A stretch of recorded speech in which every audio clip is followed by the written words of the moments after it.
My name is Charlotte Reynolds. I'm 31 years old. I was supposed to stay silent forever. Instead, I declared war on my cheating husband in front of London's most prestigious divorce court. And I did it with 7 years of buried rage in my chest and receipts in my briefcase. This isn't a marriage ending. It's a masterclass in revenge.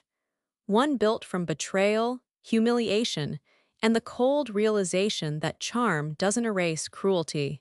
I was the obedient wife. Then I became the strategist. This is what happens when you underestimate a woman who's been planning her escape in the shadows. If you've ever been gaslit, belittled, or told you're nothing without someone else, this story is for you. Like, share, subscribe, because what you're about to witness isn't just a divorce. It's the birth of a woman who refuses to be silenced. Welcome to my silent war.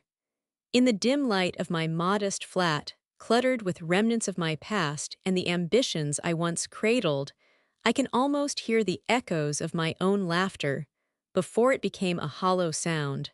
The walls are painted in shades of beige, the kind that seems to absorb dreams rather than reflect them. My dreams.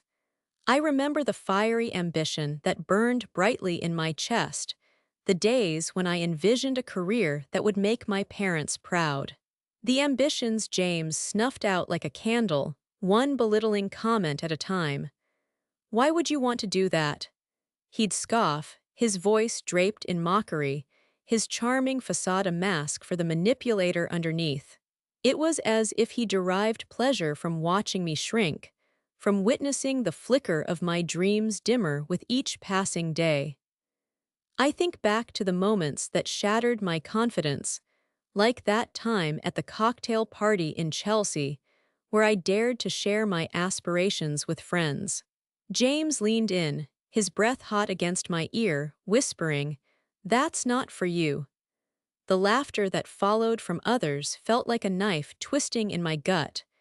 That was the day I learned to bury my voice, to mold myself into a version he deemed acceptable. Now, as I sit amongst the detritus of a life lived in silence, I can feel the embers of my resolve reigniting. The cocktail party at the Imperial Palace is a blur of laughter, crystal flutes clinking, and the scent of overpriced perfume mingling with the salty sea breeze. I stand at the edge of the room, a glass of champagne trembling in my hand, watching the throng of elegant guests glide through the sumptuous halls like peacocks in full display. James, radiant in a tailored suit, dominates the conversation, his laughter echoing through the marble foyer. "Charlotte's thinking of going back to school for that. What was it again?" he says, a smirk creeping onto his lips. "Culinary arts. Can you imagine? My little chef, how quaint." The laughter that follows is a tidal wave crashing against my carefully constructed facade. My cheeks burn, the heat of humiliation washing over me like a cruel tide. In that moment, I realize he's not just mocking my dreams, he's flaunting his power. My ambition isn't quaint, it's a threat to his fragile ego. I can feel the resentment bubbling beneath my skin, the simmering rage morphing into determination. As I turn away, pretending to admire the view of the harbor, I vow to reclaim my voice. I won't be the punchline in James's twisted joke anymore. Tonight, I will start plotting my escape from this gilded cage, and the first move will be to stop letting him define me. The moment I hit submit on the trade school application, a surge of adrenaline courses through me. I can almost hear the faint sound of James's laughter in the background, a mocking echo that pushes me further into the depths of my resolve. I'm using his money, his funds, to build a life outside of his shadow. It feels deliciously subversive. In my flat, now transformed into a war room of sorts, I've pinned up notes like a manic spider spinning a web of revenge. Each document, a thread in my intricate plan. I can visualize my strategy unfolding, meticulous financial records, a detailed account of our joint assets, and the painstakingly crafted illusion of my life that James helped construct. The irony is palpable. He thinks he's the puppet master, but I'm the one pulling the strings now. I take a moment to breathe, the weight of my decisions settling around me like a well-fitted armor. I'm not just enrolling in classes. I'm reclaiming my voice, my identity. Each lecture will be a step towards my freedom, a weapon against the years of humiliation. The ghosts of my past are fading, replaced by the clarity of my mission. With a flick of my pen, I begin documenting every financial detail, everything I'm owed, all the ways I'll dismantle the facade he's built.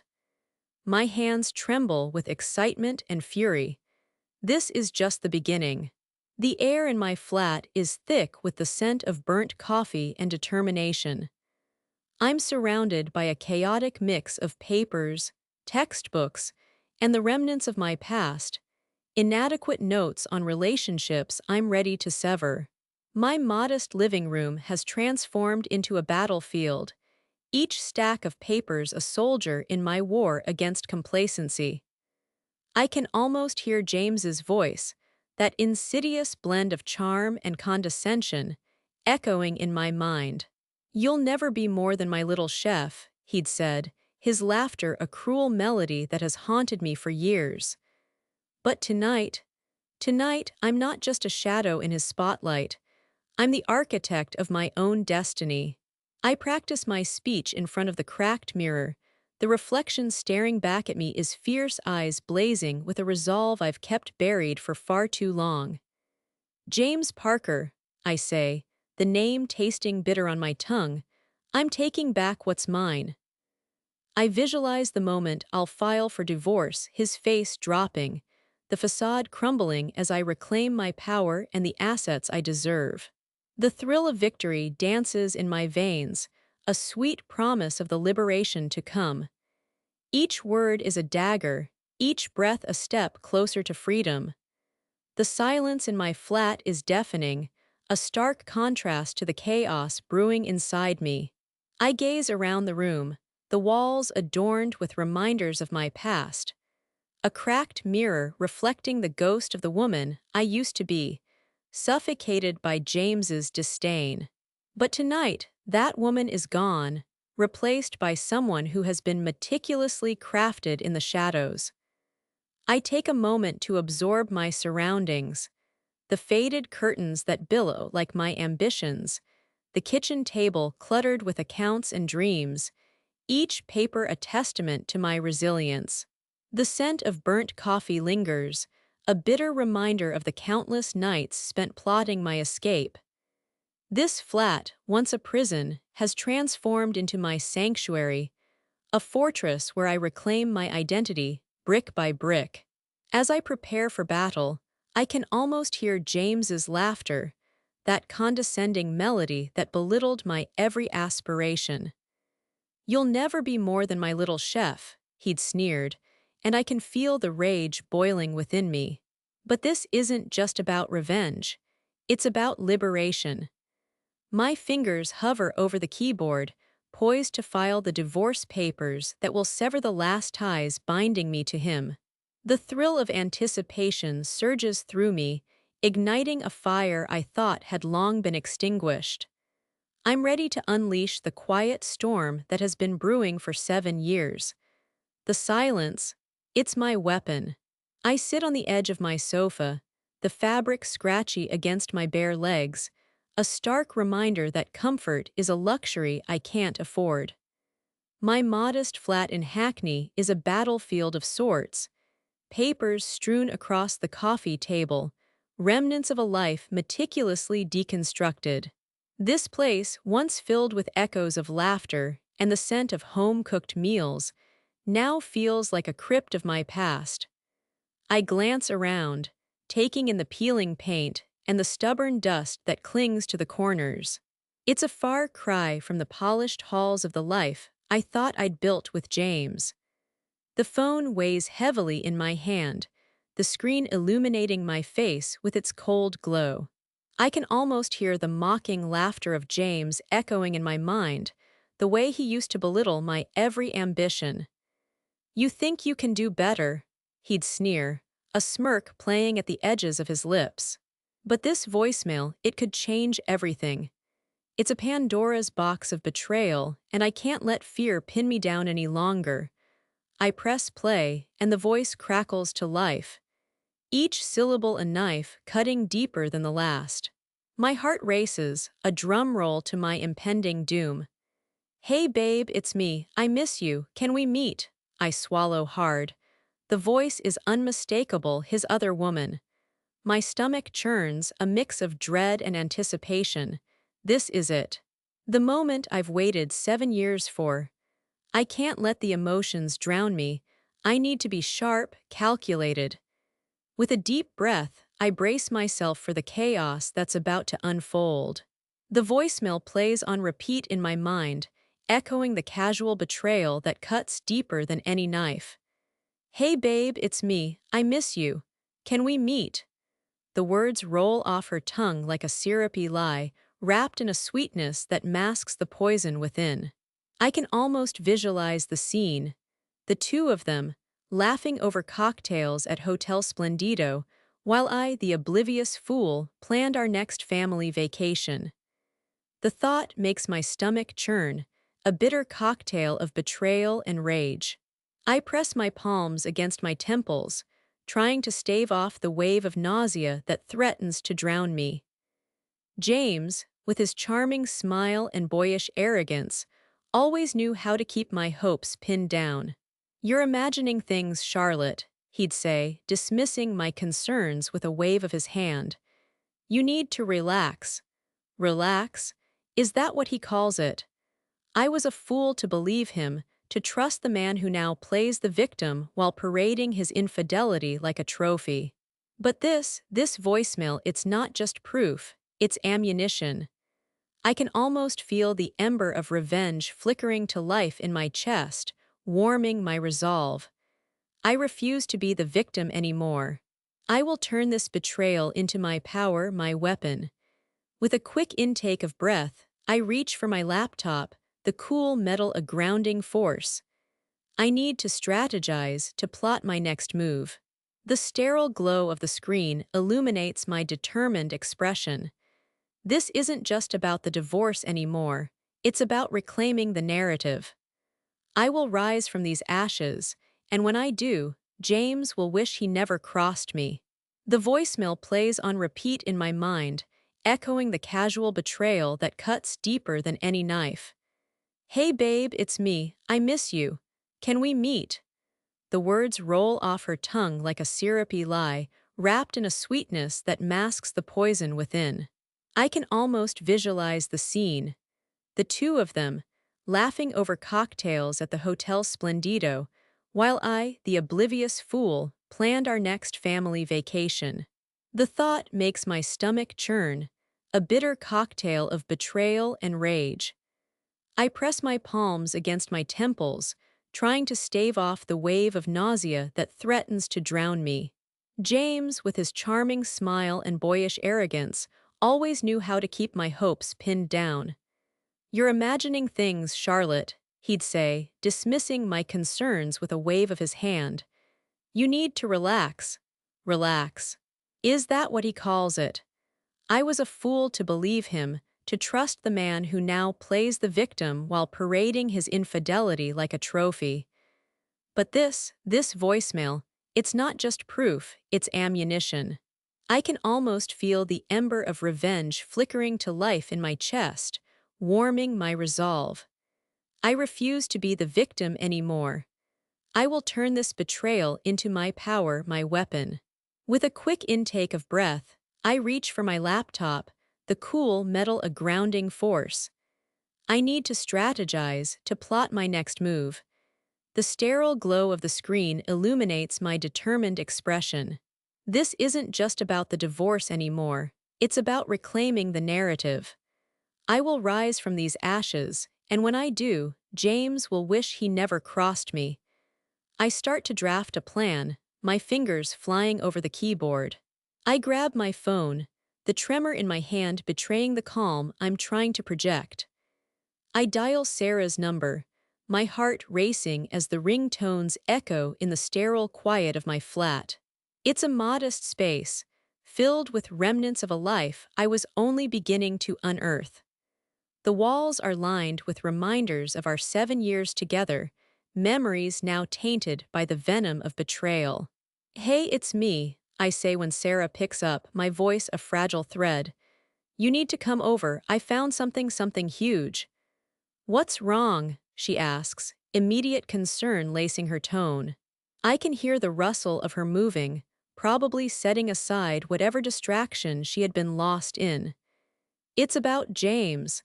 I just heard something." I take a breath, the words catching like shards in my throat. "He's been cheating on me. I have proof." Silence stretches on the line, thick and suffocating. I can picture her expression, eyes wide, mouth slightly agape as she processes the gravity of my revelation. "Charlotte," she finally breathes, "I'm on my way. And when I get there, we're going to plot your revenge. This is beyond anything I imagined." Her fierce resolve ignites a flicker of strength in me. "I'm ready," I reply, my voice steadier now. I refuse to be a victim any longer. As I hang up, I pace the room, each step a declaration of war. The soft light from the window casts an unforgiving glow on the scattered papers and forgotten dreams that litter my desk. Every item a sign of my past, now ready to be burned in the fire of my transformation. I'm done being the woman who shrinks in the shadows. Papers scatter across my modest flat, now transformed into a war room, a makeshift fortress built from the debris of my past. The air is thick with the scent of ink and desperation, a bitter reminder of the years spent beneath James's mocking gaze. I sit cross-legged on the floor, surrounded by spreadsheets and financial documents, a fortress of numbers that tells my story far better than I ever could. Each figure is a battle cry, each note a weapon in my arsenal. I glance up at the peeling paint on the walls, the muted beige that once felt confining, now invigorates me. My home is the battleground where I will reclaim my life. I can almost hear James's laughter echoing in the corners, that insufferable chuckle that used to twist inside me like a knife. But I've spent too long in silence, rebuilding myself with careful precision, and now the game is changing. As I sift through the papers, a surge of adrenaline pulses through me. I can feel the weight of the past lifting, replaced by a newfound clarity. My divorce isn't just a legal separation, it's my liberation. I reach for my phone, the lifeline to Mark, my sharp-witted lawyer, who's as ruthless as he is brilliant. Time to make the call that will set this plan in motion. "Let's do this," I whisper to the empty room, the words a promise to myself. The first move is mine, and I intend to play it flawlessly. The door swings open with an exaggerated creak, and there she is, Sarah, my ever-loyal confidant, bursting into my war room like a whirlwind. Her hair, a cascade of curls that seems to defy gravity, dances around her as she takes in the chaos of my flat. "What's this? A financial crime scene or a battle plan for world domination?" she quips, her voice tinged with playful sarcasm. I can't help but smile, the tension in my chest easing just a fraction. "Welcome to my fortress of solitude. I'm just plotting my escape from the clutches of a charming sociopath." She plops down beside me, her presence a buoy in the stormy sea of my thoughts. The room feels less suffocating now, brightened by her humor. "So, what's the plan, strategist? Are we sending James a love letter or a legal summons?" I point to the sprawling papers around us, a colorful tapestry of spreadsheets, bank statements, and legal jargon. More like a financial divorce bomb. I've been digging through our accounts, and it's all here. Every hidden transaction, every lie he spun, he won't see it coming. Sarah leans in, her eyes sparkling with mischief. Now that's the spirit. Let's make him wish he'd never crossed you. I can already imagine his face when you drop the bombshell in court. We brainstorm strategies, each idea layered with a mix of revenge and exhilaration. The stakes are high, but with Sarah by my side, I feel invincible. My heart beats in rhythm with the chatter, a drum roll heralding my transformation. This is not just about the divorce. It's about carving out my future, one calculated move at a time. The doorbell buzzes, jolting me from my reverie, and I leap to my feet, straightening the papers scattered across the floor. My heart races, a mix of anticipation and fear. Mark's arrival feels almost ceremonial. He's not just my lawyer but my strategic partner in this war. I smooth down my shirt, reminding myself to exude confidence, even if my insides feel like a storm.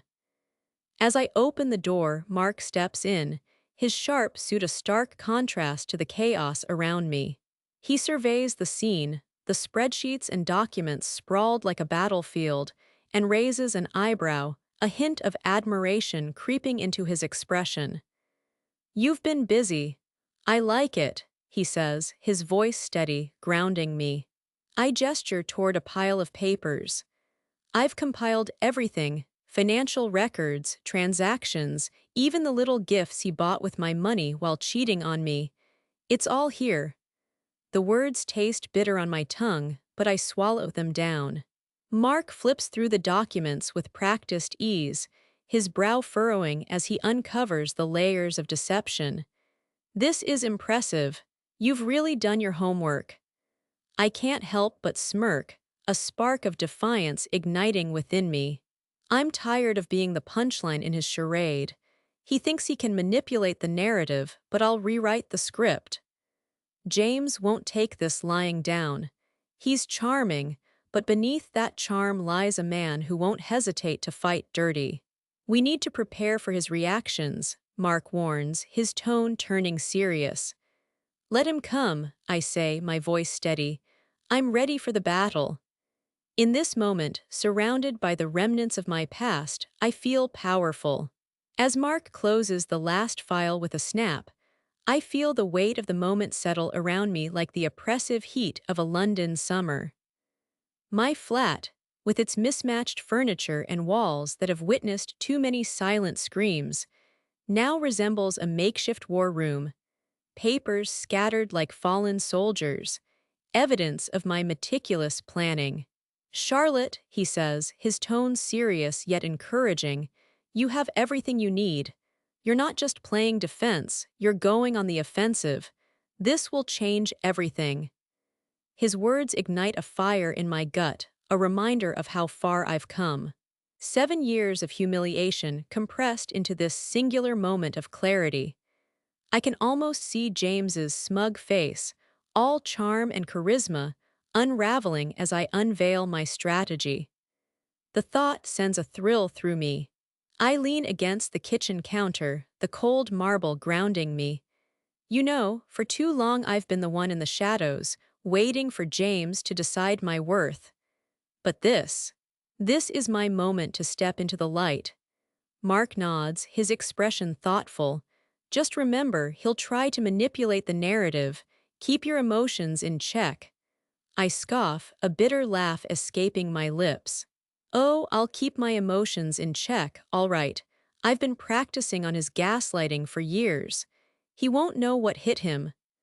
The thought of my revenge makes my heart race, but beneath that excitement, a thread of anxiety weaves through me.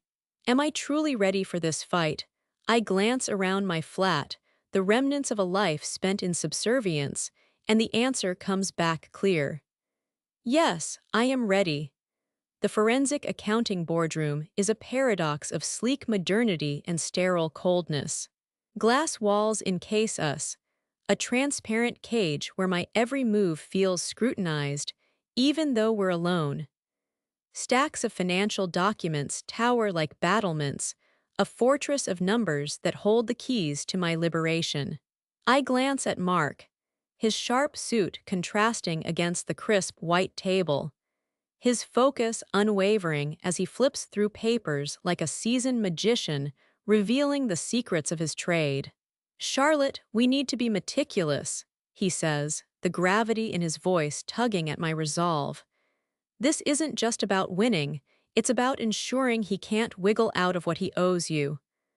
The weight of his words hovers in the air, thick and suffocating. My heart races, a cocktail of nerves and excitement. I've spent years in silence, but now I'm on the brink of a war I've meticulously planned. I've traced every transaction, I confess, my voice steady, but laced with an urgency that betrays my calm facade. James thinks he can charm his way out of this, but he doesn't know I've kept every receipt. Mark nods, impressed. "Good, let's lay it all out." Each document tells a story, a betrayal wrapped in numbers. I can almost hear James's laughter, the mocking tone he used when he thought he was untouchable. The sterile ambience of the forensic accounting boardroom is suffocating, the glass walls reflecting my turmoil as if the room itself is an audience to my inner chaos. Piles of papers lie scattered like fallen soldiers, each one a testament to the betrayal I've endured. I can almost hear James's laughter echoing in this space, a sinister reminder of the past. I sift through the documents, and as I do, memories stab at me like shards of glass. I remember the time he casually tossed his phone aside, leaving it unlocked and vulnerable. The messages glared at me like accusations, flirtations with women whose names I'd never known. "You're overthinking it, Char," he'd said with that infuriating smirk, dismissing my concerns like they were mere shadows. But those shadows have turned into my armor. Each infidelity fuels my resolve, the pain morphing into a steely determination. "You think you can charm your way out of this?" I whisper to the empty room, my voice echoing back with a mocking resonance. I am not that woman anymore, the one who wilted under his gaze. I'm the strategist now, armed with receipts and ready to unleash the storm. The air is electric with anticipation. This is the calm before my reckoning. The forensic accounting boardroom hums with an undercurrent of tension, the sleek surfaces reflecting my resolve. Mark stands at the head of the table, his hands poised over a series of financial charts that feel like treasure maps, each line and curve pointing to my victory. "Look at this discrepancy," he says, tapping a graph that highlights James's lavish spending in the months leading up to our separation. "This isn't just a casual expense. It's a pattern, a lifestyle he couldn't afford unless he was hiding something." I lean closer, my pulse quickening as the pieces fall into place. "So, he's been living off the profits of his lies," I murmur, a mix of anger and exhilaration surging through me. The numbers dance before my eyes, dinners at the finest restaurants, weekend getaways to villas I never knew existed. I can almost taste the bitter irony. He thought he could keep me in the dark, but now I'm illuminated by the very evidence he thought would shield him. Mark's gaze meets mine, and I see the spark of a shared understanding. "This evidence isn't just data, it's your leverage. We can expose him for who he really is," he states, his voice steady as a rock. A slow smile creeps across my face. "Let's turn his game against him." With every chart we dissect, my confidence amplifies. The forensic accounting boardroom feels like a fortress, each glass wall a barrier between my past and my future. I sit at the edge of the table, my notebook open before me, pages blank yet pulsing with potential. This is not just paper. It's the battleground where my strategy will unfold. I grip my pen like a sword, ready to carve out my destiny. As I write, clarity washes over me. I outline my goals, bullet points that feel like declarations of war against the man who thought he could keep me shackled. Asset division, I scribble, the ink dark and determined. Uncover hidden accounts. A rush of adrenaline surges through me. I'm no longer a trembling victim. I'm the architect of my revenge.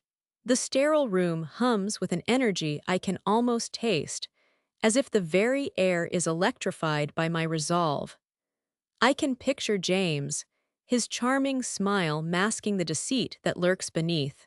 He thinks I'm still the same woman who let him mock me, but in this moment, I am reborn, a calculated strategist ready to dismantle his facade, piece by piece. Let's see how charming you are when I take away everything you've built on lies, I murmur to myself, a smirk creeping across my face. Each word I write is a promise to myself, a reminder that I am armed with evidence and resolve. As we gather our things, the sterile walls of the forensic accounting boardroom seem to pulse with the weight of our shared determination. Mark's eyes catch mine, and in that fleeting moment, the gravity of the battle ahead settles between us like a charged current. "You're ready for this," he says, his voice low but steady, a quiet affirmation that ignites a fire within me. I smile, though it's laced with the sharp edges of my past. Ready? I've been preparing for years. James doesn't even know what's coming. The words taste like victory on my tongue, and I relish the thought of his shock when he realizes I'm not the woman he once belittled. The boardroom's glass walls may reflect our seriousness, but I can also see the faint outline of my future in them, a future where I hold all the cards. I grab my notebook, the pages filled with plans, strategies, and the blueprint of my revenge. Each note is a reminder of how far I've come, transforming from the woman who stood in shadows to one who will command the spotlight. Together, we step out into the bustling streets of London, the city alive with ambition. I breathe in the crisp air, feeling empowered as I prepare to confront James, ready to reclaim not just what's mine but my entire narrative. "Let's show him how this is done," I say, and Mark nods. The opulent ballroom at the hotel villa, Anita sparkles under the weight of 1,000 chandeliers, but the light fails to illuminate the darkness festering within me. I step inside, my pulse quickening as I scan the room, an artful display of wealth, laughter, and deceit. My heart races, but I force a smile that feels like a mask, a thin veneer over the chaos swirling inside. James stands at the center, effortlessly charming a group of guests, his laughter ringing like a false note in a symphony. I can almost hear the whispers behind the polite smiles, the subtext of his lies wrapping around him like a second skin. He's a maestro of manipulation, conducting his own charade while I play the specter in the corner, half hidden behind the pretentious drapery.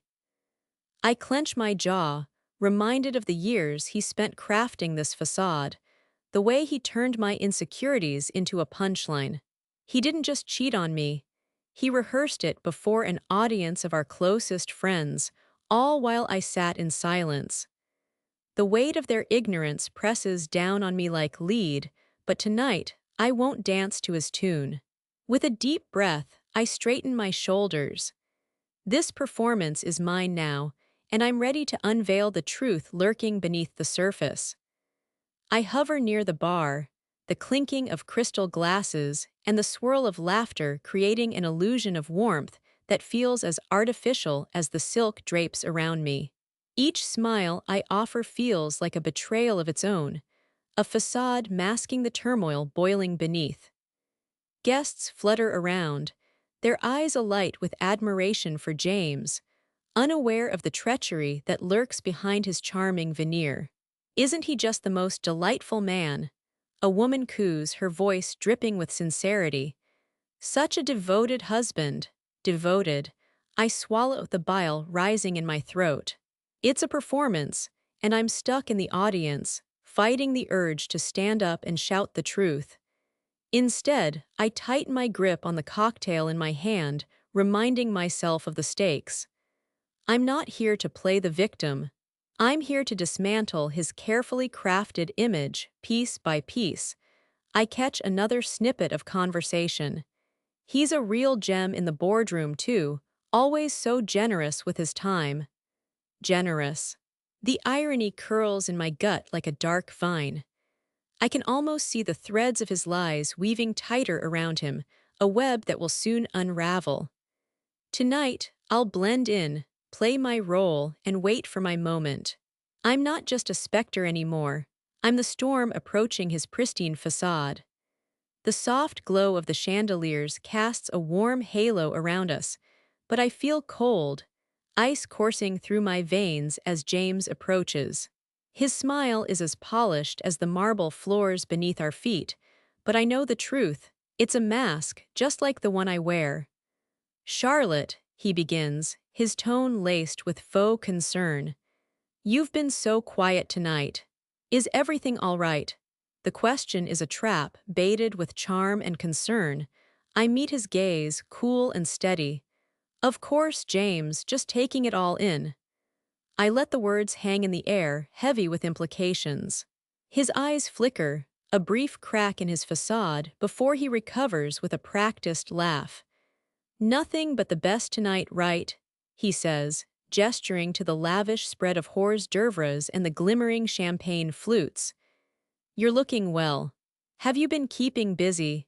The thread of his question pulls tight, and I can almost sense his anticipation. I lean closer, lowering my voice. Busy enough to notice some interesting developments in your world. His smile falters, just for a heartbeat, but it's enough. The seeds of doubt I'm planting are taking root. What do you mean? Let's just say I have my ears open, I reply, letting the threat linger. The lounge area of the ballroom hums with forced laughter and clinking glasses. I stand at the edge, my glass of champagne untouched, scanning the crowd for a familiar face. Then, like a beacon in this sea of pretenses, Sarah bursts through the throng, her smile wide and defiant. Surviving the charade, she quips, dropping beside me and grabbing a canapé off a passing tray. The tension in my chest loosens a fraction. Barely, I reply, matching her grin. I swear, if I hear one more person sing James's praises, I might just hurl my drink. She laughs, a rich, genuine sound that cuts through the sterile ambience. And here I thought you were practicing your Oscar-worthy smile. Your nails on a chalkboard, darling. Thank you. I aim to be both glamorous and absolutely revolting. We share a conspiratorial glance, the kind that says we both know the truth lurking behind the facade.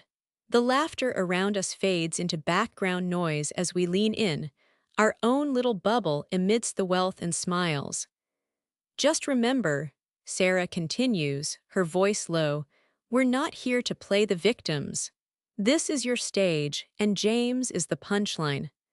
Her words ignite a flicker of resolve within me. I straighten, the weight of the evening shifting.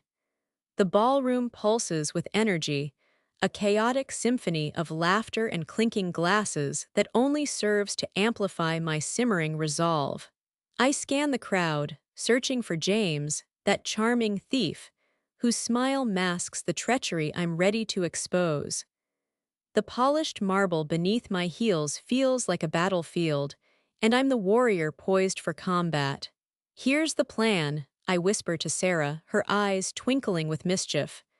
I'm going to drop a little truth bomb about our dear husband. The notion sends a thrill through me, a mix of fear and exhilaration. I know the stakes are high, but so is my determination. Just make sure it's loud enough for everyone to hear, she replies, a conspiratorial grin spreading across her face. Let's watch him squirm. With every passing moment, the energy in the room swells, anticipation crackling in the air like static electricity. Guests are locked in animated conversations, oblivious to the brewing storm, but I feel their collective gaze, waiting, watching. I catch sight of James, his back turned, laughing with a group of sycophants. My breath catches. This is it. Time to turn the tide. I take a deliberate step forward, channeling every ounce of my inner warrior. The confrontation will be public, but I refuse to let it be messy. The courtroom looms before me, sterile and unyielding, like a surgeon's scalpel ready to dissect the remnants of my shattered marriage. My heart is a jackhammer in my chest, each thud echoing the countless moments of humiliation James has carved into my soul. The polished wood of the judge's bench gleams under the harsh fluorescent lights, a stark reminder that this space is meant for truth, yet so many lies have been birthed here. I scan the room, my gaze landing on James. He sits there, all charm and bravado, a pristine suit draping his frame like a shield. I can almost hear the whispers of our past, the laughter over dinner parties, the stolen glances that turned into betrayal. He doesn't see me yet, lost in his own reflection, perhaps rehearsing the next act of his charade. But I know the truth, and today I'm ready to expose it. Mark sits beside me, a steady presence in the storm. His eyes flicker with encouragement, grounding me as a flood of memories threatens to sweep me away. I take a breath, remind myself of the meticulous strategy I've crafted. I've turned every ounce of pain into fuel, and today I wield it like a weapon. Focus, I whisper to myself, the word a mantra that sharpens my resolve. This isn't about revenge in the traditional sense. It's about reclaiming what is rightfully mine. The courtroom may be cold, but I am a wildfire waiting to ignite. The courtroom doors are about to open.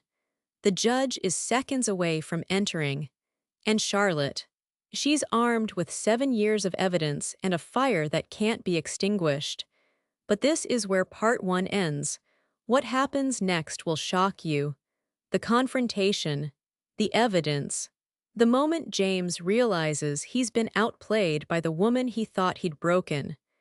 If you're on the edge of your seat, smash that like button right now.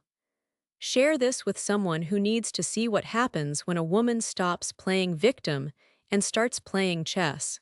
Part 2 is dropping next, and trust me, you don't want to miss Charlotte's masterstroke. Hit subscribe and ring that notification bell because the courtroom showdown is about to get explosive. Comment below.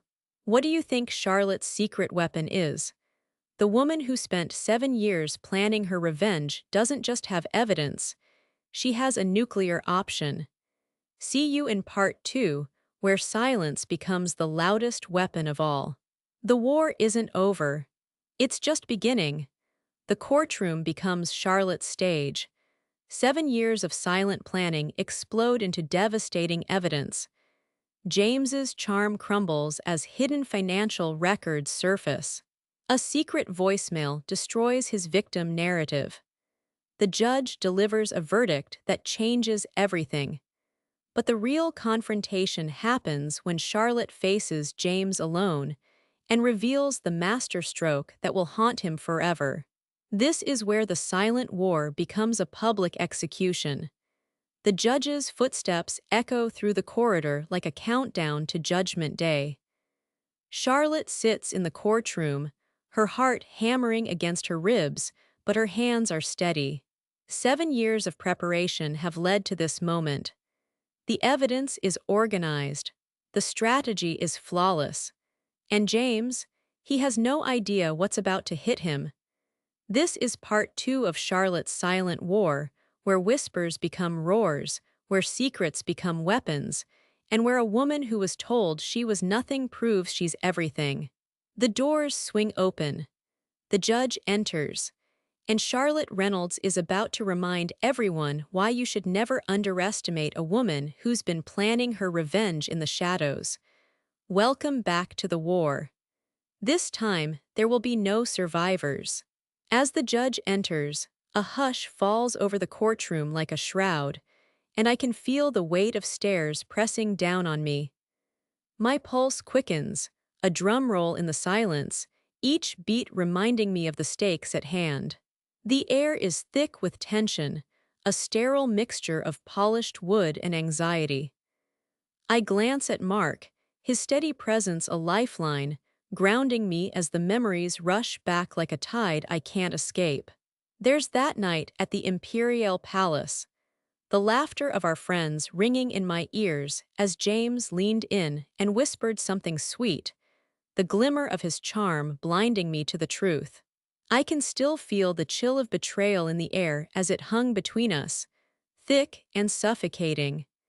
It was a masquerade ball where I danced with a ghost, oblivious to the fact that he was plotting my downfall with every twirl. Then there were the dismissive remarks, each one a dagger disguised as a joke.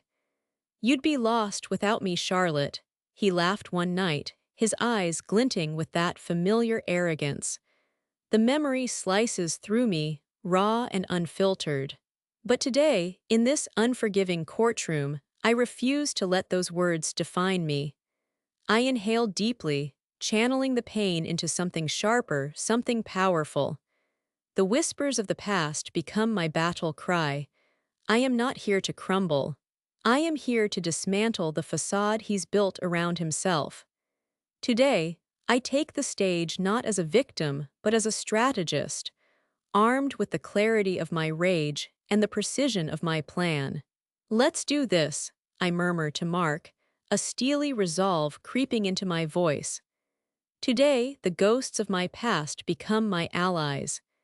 James leans back in his chair, the very picture of wounded innocence, as if my filing for divorce is a personal affront rather than a necessary act of liberation. His voice, smooth and rehearsed, fills the sterile courtroom, wrapping around the jurors like a silk scarf, convenient and deceptive. "This whole situation has been devastating for me," he declares, feigning remorse, his eyes scanning the room as if searching for sympathy. My blood boils. Devastating for him. Try 7 years of emotional landmines that I've navigated while he was busy dismantling our marriage behind the guise of charm. I can see the subtle smirk tugging at the corners of his mouth, the familiar arrogance that makes my skin crawl. He's playing the victim, but I won't let him rewrite our history today. "Devastating," I interject, my voice cutting through his narrative like a knife. "Is that why you were so busy charming the waitstaff at the Imperial Palace, or was it more about the thrill of betrayal?" The words fall from my lips with a clarity that surprises me, the truth spilling out like a tidal wave eager to reclaim the shore. Mark shoots me a look, a mix of surprise and approval, as if to say, "That's it."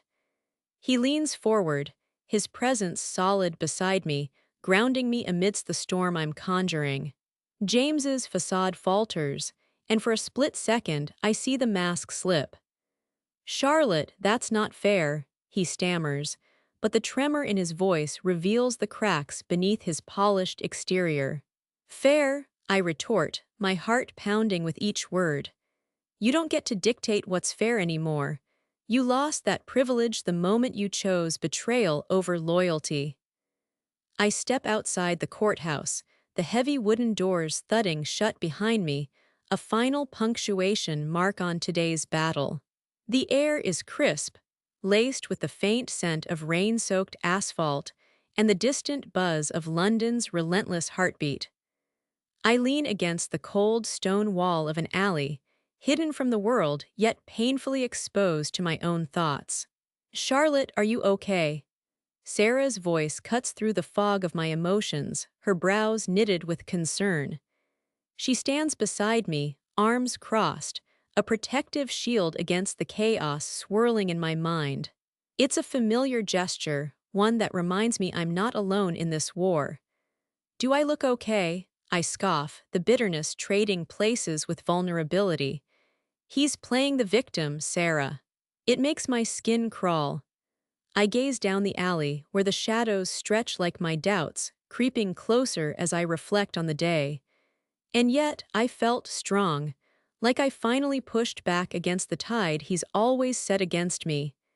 You were incredible, she insists, her voice firm. You own that courtroom, this is just the beginning. I know, I reply, swallowing hard. But the ghosts, they're still there. Every mocking laugh, every belittling comment. It feels like they're living rent-free in my head. Then evict them, she says, a smirk tugging at her lips. You're the landlord now. Her words spark a flicker of resolve within me. I straighten my spine, the weight of the past lifting, if only slightly. You're right. I'm not just surviving anymore, I'm thriving. This is my playbook, and I'm ready for my next move. The courthouse looms ahead, a stark monolith of gray stone and glass that feels far too grand for the chaos I carry inside. My pulse quickens, a frantic drumbeat echoing in my ears as I approach the entrance, every step a reminder of the battle I'm about to wage. I pause, my breath hitching as I pull out my notes, pages filled with the meticulous details of my meticulously crafted strategy. Breathe, Charlotte, Mark says, his voice steady and reassuring. He stands beside me, exuding a calm confidence that I desperately cling to. You've prepared for this. You know your strengths. I nod, though my mind races. The evidence we've gathered, financial records, text messages, the damning voicemail, feels like a fortress of truth behind me. This isn't just a legal battle, it's the culmination of 7 years of humiliation, and I refuse to let James's charm manipulate the narrative today. As we step into the judge's chambers, the air thickens, charged with unspoken tension. The polished wood of the courtroom reflects the flickering lights, casting shadows that seem to whisper my anxieties. This is it, the moment of reckoning. I can almost hear my heart thundering as I prepare to unmask the man who thought he could take everything from me without consequence. The judge's chambers are a study in sterile opulence, the kind of room that demands respect. A massive wooden desk dominates the space, its surface cluttered with legal documents that seem to whisper secrets of battles fought and won. The air is thick with tension, and I can almost taste the bitterness of lies that linger like smoke. James saunters in, his charm on full display, a disarming grin plastered on his face. He's wearing that tailored suit, the one I once admired, now a symbol of everything I despise. The man knows how to play the game. It's almost impressive. Almost. Your Honor, he begins, his voice smooth as silk, I assure you, I am here to reach an amicable resolution. I can't help but roll my eyes, the disdain bubbling up like a volcano threatening to erupt. Amicable, he wouldn't know the meaning if it slapped him across his smug face. I brace myself, feeling the cold bite of resolve sharpen my focus. Keep it together, I remind myself, mentally preparing for the onslaught. I've seen his moves before, flatter the judge, twist the narrative, manipulate perceptions. But this time, I'm not the passive audience. I'm the one holding the cards, and I'm ready to play. As Mark exchanges a glance with me, I sense his confidence mirroring mine. I take a deep breath, steadying myself as I place the damning financial report onto the polished surface of the judge's desk. The crisp rustle of the pages echoes like the sound of my heartbeat, each beat a testament to the years I've endured. I glance at James, his confident facade wavering as the reality of my evidence begins to sink in. Your Honor, I say, my voice firm, slicing through the tension like a knife. What you're about to see is not just numbers. It's a tapestry of deceit woven by James over the years. The judge leans forward, curiosity piqued as I unfold the intricate web of his financial manipulations. James shifts uncomfortably in his seat, his charming smile faltering. I relish the sight. Here, I continue, pointing to a particularly incriminating line item, is where he funneled marital funds into accounts he kept hidden from me. A perfect strategy for a perfect masquerade. The atmosphere in the chamber shifts, the air thickens with realization. I watch as the judge's brow furrows, his attention sharpening like a hawk zeroing in on its prey. James's bravado crumbles, and I can't help but feel a surge of triumph. This is my moment. The truth is like a mirror reflecting back the reality he tried to obscure, and I'm the one holding the glass. James leans back in his chair, that insufferable smirk creeping back into place. Your Honor, I think it's important to consider the context here. Charlotte has a habit of exaggerating. Exaggerating. The audacity is almost impressive. I can feel the heat rising in my chest, a simmering rage that threatens to boil over. How dare he? Exaggerating. I echo, letting the word hang in the air like a gauntlet thrown down. Let's talk about the context, shall we? 7 years of silence while you paraded your infidelities under my nose. I'm the one who lived in that context, James. It's time the court hears my narrative. The judge's brow furrows deeper, and I can see his interest peaking. I'm not just a victim here, I'm a strategist, a player in this high-stakes game. Your Honor, I continue, my voice steady, this isn't merely about money or assets. It's about trust, about betrayal. I've documented every deception, every hidden account. I present my evidence with the precision of a surgeon. Each document is a scalpel, slicing through his carefully curated facade. James's eyes dart nervously, and I savor the moment. The tide is shifting, and with it, the power dynamic in the room. This is my courtroom now. The judge's gavel strikes down, echoing through the opulent confines of the chamber, and I feel a jolt of triumph shoot through me. In light of the evidence presented, I find in favor of the petitioner, he declares, his voice gravelly yet authoritative. My breath catches, a mixture of disbelief and exhilaration. James's mouth opens slightly, a fish out of water struggling for words. I can't help but relish the sight of him floundering, that smug confidence shattered like glass. For 7 years, he ruled our lives with charm and deception, but now he's just a man stripped bare of his facade. Mark catches my eye, a knowing smirk playing on his lips. I can see the unspoken bond forming between us, a partnership forged in strategy and survival. This isn't merely a legal victory, it's a reclamation of my narrative, a stake in my own life. Your Honor, James interjects, desperation coloring his tone, this ruling is based on circumstantial evidence. I can't help but laugh, a sharp sound that cuts through the tension. Circumstantial. No, this is the culmination of years spent piecing together the puzzle of his betrayal. As the judge dismisses the court, I rise, a newfound strength coursing through me like adrenaline. The sterile air of the judge's chambers feels lighter now, charged with possibility. The air in the courtroom is thick with tension, a palpable energy that crackles like static before a storm. I sit beside Mark in the waiting area outside the judge's chambers, my heart pounding in sync with the clock ticking down the moments until our showdown with James. This isn't just a case. It's the culmination of my silent war, a battle fought in shadows and whispers.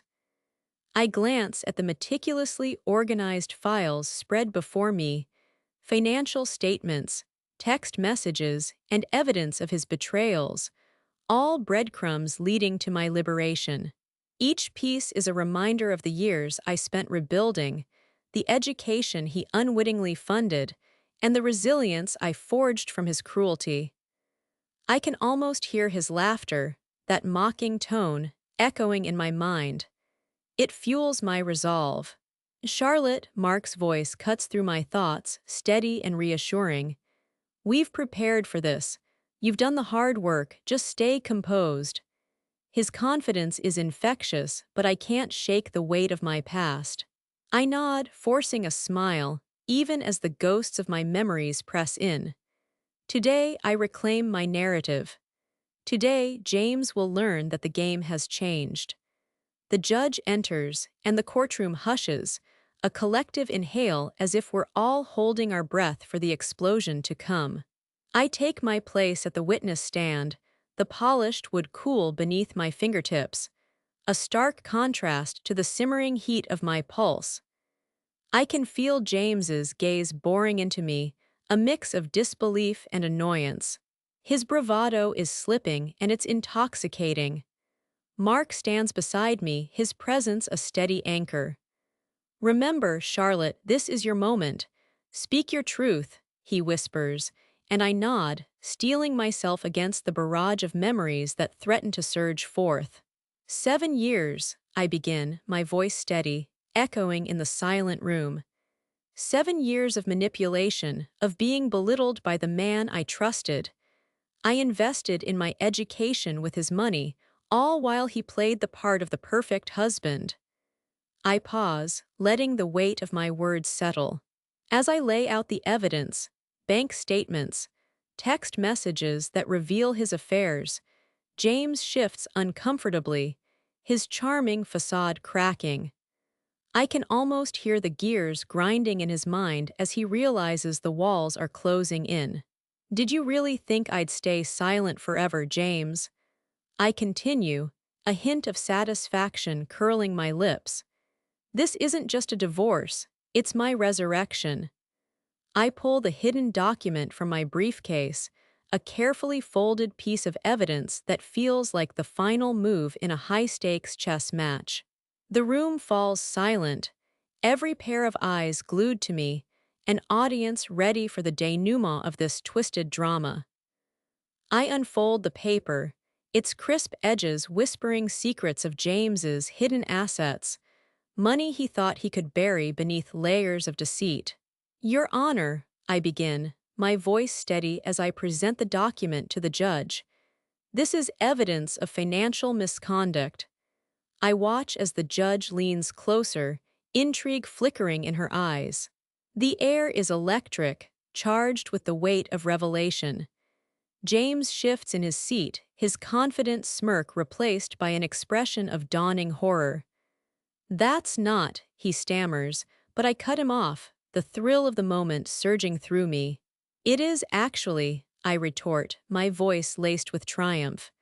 "While you flaunted your lifestyle, you were siphoning funds, hiding them from both me and the court."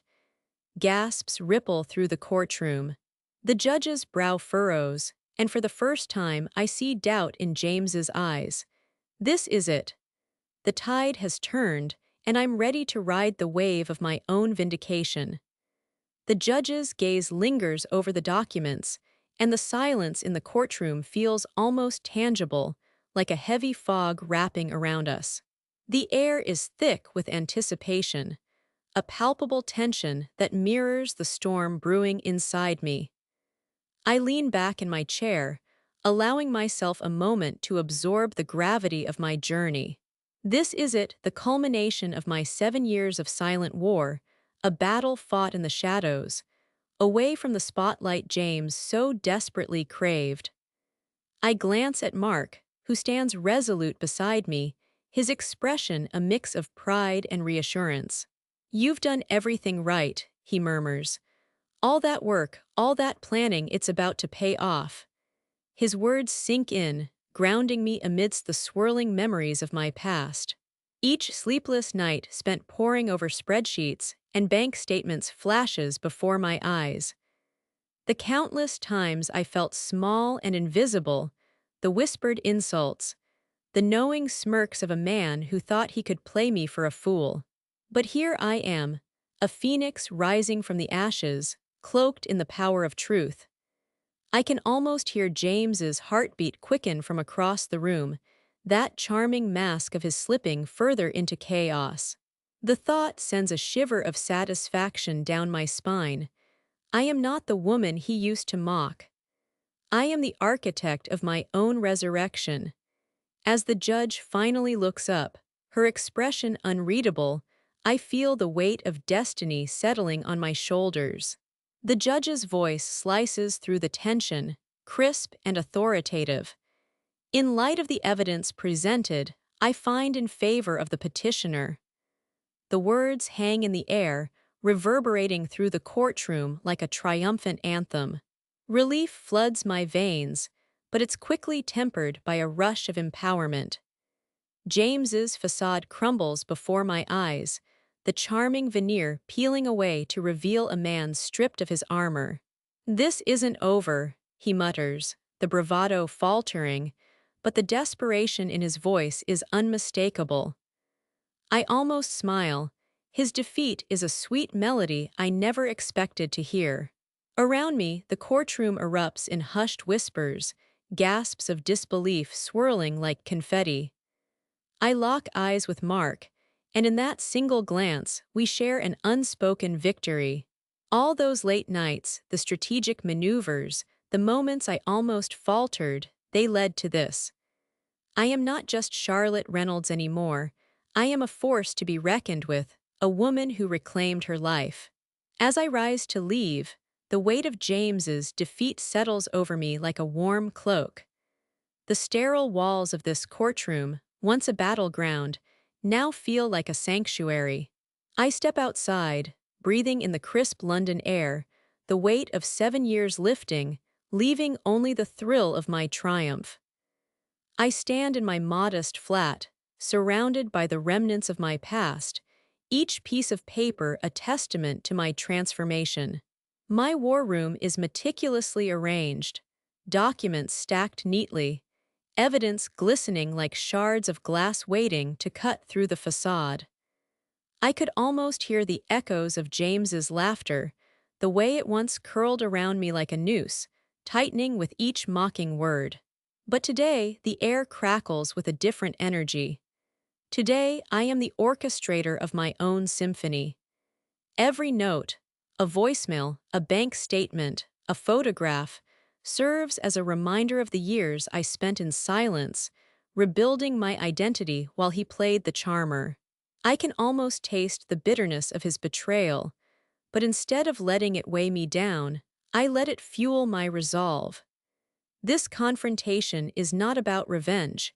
It's about reclaiming my power, my dignity, my life. I rehearse the confrontation in my mind, pacing the small kitchen like a lioness preparing for her first hunt. "You think you can hide behind that charming smile, don't you, James?" I whisper to the empty room, my reflection in the window staring back at me with fierce determination. But today, the mask comes off. The sunlight streaming through the window casts a harsh spotlight on this moment, illuminating my path forward. The scars of humiliation are still fresh, but today I'm not just confronting him. I'm confronting the ghosts of my past. And as I straighten my shoulders, I feel the weight of all those years transforming into an unshakable strength. The doorbell chimes and my heart races. It's showtime. The door swings open, and James steps into my flat, his confident stride belying the turbulence brewing just beneath the surface. He's dressed in a tailored suit, the kind that screams success, but all I see are the cracks in his polished veneer. The charm is still there, a facade I once found intoxicating, now as stale as last week's bread. "Charlotte," he greets me, his voice smooth, as if we're merely old friends catching up over coffee rather than adversaries in a battle for my life. "I wasn't sure you'd actually want to see me." I suppress a smile, the kind that could slice through glass. "Oh, I've been waiting for this moment. You must feel right at home here in the den of your own making." The living room is a battlefield, the remnants of my past, like trophies, lining the shelves, framed photographs of happier times, the laughs that once filled this space now replaced by a suffocating silence. I take a step closer, the air thick with unspoken truths. "Tell me, James, how does it feel to juggle a life of deceit while pretending to be the devoted husband?" His expression falters for a fleeting second, the mask slipping just enough for me to see the flicker of panic. You know I've always cared for you, he begins, but I cut him off with a laugh that holds no warmth. Cared? Is that what you call it? While you were busy charming everyone into believing your lies, I was breaking apart at the seams. I listened to your whispers of love, but all I heard were the echoes of your infidelities. The words hang between us, a palpable tension that electrifies the space. I can see the wheels turning in his mind, the desperation beginning to creep in. Do you honestly think I'm going to let you weasel your way out of this? My voice cuts through the air, crisp and unwavering. James's facade crumbles slightly, revealing the anger simmering just beneath the surface. It's a glorious sight, watching his charm slip like a well-worn mask.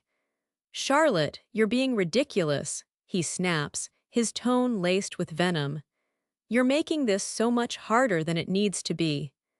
I take a step closer, the distance between us charged with a history of betrayal and humiliation. Harder? You think this is hard for me?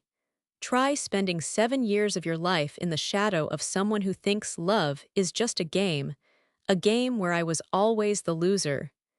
You were the one making it hard, James. Every lie you spun, every affair you flaunted, was just another nail in the coffin of what we once had. His face reddens, a flush of indignation that only solidifies my resolve. You're twisting things. I was under pressure too. Pressure, I scoff, incredulous. You had everything: money, charm, a wife who believed in you. I was the one pressured to uphold the illusion of your perfect life. But here's the thing, I've learned to thrive in chaos. While you were busy playing the victim, I was sharpening my claws. The words hang between us like a damning verdict. I can see the wheels turning in his mind, the frustration morphing into rage. This is not the narrative he's used to. Don't pretend you're some kind of victim here, he growls, his voice rising. You think you can just take everything from me? No, James, I say, my voice steady and resolute. I'm not taking anything from you. I'm reclaiming what was always mine. No, James, I respond, my voice steady, cutting through the tension like a knife. You've had your fun, and now it's time to face the music. You've turned my life into your playground, but this isn't a game anymore. This is my life, and I'm reclaiming it. His eyes narrow, the familiar glimmer of arrogance sparking to life. You think you can just walk away with everything. You wouldn't even be where you are without me. I made you. The audacity of his words ignites a fire within me. Made me? You mean you fed off my ambition, my dreams, while you were busy sowing seeds of doubt and betrayal? I didn't need you to build me up. I needed you to stop tearing me down. The living room, once a sanctuary now transformed into a battleground, feels electric. Framed photographs of our past, a curated collection of smiles and vacations, stare down at us, reminders of the facade we once shared. They taunt me, whispering echoes of happier times that now feel like a cruel joke. Charlotte, you're being irrational, he says, desperation creeping into his voice. Think about the life we built together. I laugh, a sharp sound that slices through the air. The life you built for yourself, you mean. I was just the wallpaper in your perfect home. But now, I'm stripping that down layer by layer. I'm ready to create something new. As I stand my ground, I can feel the power surging through me, a wave of clarity washing away the remnants of his control. My heart races, not with fear, but with a fierce determination. So here's the deal, James. You can either accept the terms of our divorce gracefully, or I can make this very public and very messy. Your choice. I sit cross-legged on my worn-out sofa, the fabric soft and familiar beneath me, a stark contrast to the chaos that has unfolded over the past few months. The final divorce settlement lies on the coffee table, a neat stack of papers that once felt like the weight of the world. Now, It's just a release, a confirmation of my liberation. I run my fingers over the crisp edges, feeling the power of closure thrum beneath my skin. In this modest flat, my sanctuary, the remnants of my past struggles cling to the walls like ghosts. The cluttered bookshelf still holds the textbooks I studied with tenacity, each one a marker of my transformation from a silent victim to a calculated victor. I catch a glimpse of my reflection in the window, stronger, sharper, and undeniably more alive than the woman who once let shame dictate her worth. I reflect on the sacrifices, the sleepless nights spent poring over spreadsheets, the laughter with Sarah as we shared our fears and dreams. I remember the emotions that once threatened to drown me: betrayal, anger, despair, now reformed into resolve. Every sacrifice was a stroke in the masterpiece of my revenge, painted in shades of grit and grace. As I lean back, gazing at the flickering streetlights outside, I feel a surge of gratitude. I've reclaimed my narrative. The city beyond teems with possibility, and I'm ready to embrace whatever comes next. The world is wide open, and this time I'm the one holding the pen. The door bursts open, and Sarah strides in, a whirlwind of energy that fills the room with life. In her hand, she clutches a bottle of champagne, the gold foil glinting like a promise. "I brought the bubbly for my favorite divorcee," she announces, her voice ringing with uncontainable excitement. I can't help but laugh, the sound spilling out like a release valve. "You know me too well," I reply, my heart swelling with gratitude for her unwavering support. She pops the cork with a triumphant twist, the sound echoing like a celebratory cannon, and I can feel the weight of the past few months start to lift. As she pours the sparkling liquid into two flutes, I take a moment to survey my living room. What was once a war room, strewn with the remnants of my meticulous planning, has transformed into a space of celebration. The sunlight filters through the sheer curtains, casting a warm glow over the remnants of my old life, reminding me just how far I've come. "To new beginnings," Sarah toasts, her eyes gleaming with mischief, "and to the fact that James is now just a footnote in your story." I clink my glass against hers, the crystal ringing a sweet note of victory. "Here's to freedom," I echo, the word tasting like honey on my lips. "And to whatever is next, I can finally breathe." "What's the plan then?" she asks, tilting her head, a playful smirk dancing on her lips. "I'm thinking of a trip. Somewhere bright and chaotic. Maybe Portofino." The name rolls off my tongue like a sweet escape, visions of pastel buildings and azure waters flooding my mind. "Perfect. We'll eat gelato and drink limoncello until we forget James ever existed." As Sarah and I bustle around the kitchen, the energy is electric. I slice a fresh baguette, the crust crackling under the knife, and the aroma fills the air with the promise of something new. It's a simple act, yet it feels monumental, like laying the first brick in a brand new life. "Did you really think he could keep you down forever?" Sarah asks, leaning against the counter as she unwraps a wheel of brie, its creamy interior glistening like a pearl. "Look at you now, a phoenix rising from the ashes of his ego." I chuckle, but her words strike a chord. I guess I underestimated my own resilience. It's just... My voice trails off as I pour the champagne, the bubbles rising like my simmering resentment. I still feel that anger boiling beneath the surface. It's hard to shake off the humiliation he put me through.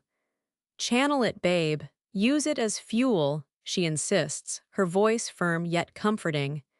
"You're not just escaping him. You're redefining who you are. Think of the freedom that lies ahead. Picture yourself in Portofino, sipping limoncello under the sun, the waves crashing against the cliffs." The image is intoxicating. I can almost see the pastel buildings of the Piazzetta, the vibrant hustle of locals and tourists mingling. The Hotel Splendido, perched high on the hillside, beckons with its luxurious promise. You're right, I say, my resolve sharpening. I'm no longer a victim in his story, I'm the author of my own. Exactly. Sarah beams, pouring champagne into our flutes. And James, he's just a misguided footnote in your epic saga. You're writing a bestseller now. I stand in front of the bathroom mirror, the cool glass reflecting not just my physical form, but the mosaic of battles fought and won over the past 7 years. The harsh fluorescent lights illuminate every contour of my face, revealing the lines of stress and the newfound strength etched into my features. I take a deep breath, inhaling the faint scent of lavender from the soap I picked up on a whim, a little luxury I now allow myself. You did it, I whisper to my reflection, the words tasting foreign yet empowering. I can hardly recognize the woman staring back at me. The girl who once cowered under James's sneers and dismissive laughter has transformed into a warrior, a strategist armed with the clarity of purpose. I touch the delicate necklace around my neck, a gift to myself, the only adornment I need as I step into this new chapter. In this moment, I realize I'm no longer defined by his betrayals. I'm not the shattered woman who once believed his charm could eclipse my worth. I am the author of my own narrative now, meticulously crafting each sentence with resilience and ambition. I think of Portofino, the vibrant streets lined with pastel buildings, and the shimmering waters that promise adventure. I can almost taste the limoncello, feel the sun warming my skin as I sip it on a terrace overlooking the sea. Never again, I vow, my voice steady. No one will ever undermine me like that again. I straighten my shoulders, feeling the fire of determination blazing within. This is my rebirth, a moment of profound recognition that I am strong, deserving, and ready to embrace whatever comes next. Life waits for no one, and I'm ready to dive headfirst into the chaos of my new beginning. If Charlotte's story of transformation from silence to strength resonates with you, don't let it end here. Like this post if you believe in the power of reclaiming your narrative. Share it with someone who needs to hear that they're stronger than they know. Subscribe for more stories of women who refuse to stay broken. Because here's the truth. Every woman has a silent war brewing inside her. The question isn't whether you'll fight, it's whether you'll fight smart. What's your silent war? Tell me in the comments below. Your story matters. Your voice matters. And sometimes, the most powerful revenge is simply refusing to disappear. Ready for more stories of women who rewrote their endings? Hit that follow button. The revolution starts with one voice. Let yours be heard. Thank you for watching.